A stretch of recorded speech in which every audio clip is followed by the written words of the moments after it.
কোনো ধৰণৰ হাইৰণি নকৰি যাতে বিসৰ্জন প্ৰক্ৰিয়া সমাপন হয় তাৰ বাবে সকলোলৈ আহ্বান জনাইছোঁ।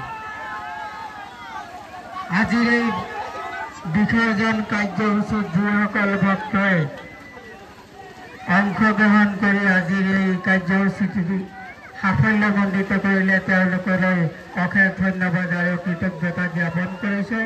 আমাৰ সকলো কৰ্মকৰ্তালৈ অশেষ ধন্যবাদ আৰু কৃতজ্ঞতা জ্ঞাপন কৰিছোঁ। বিশ্বৰ সকলো জীৱৰ মংগল কামনা কৰিছোঁ।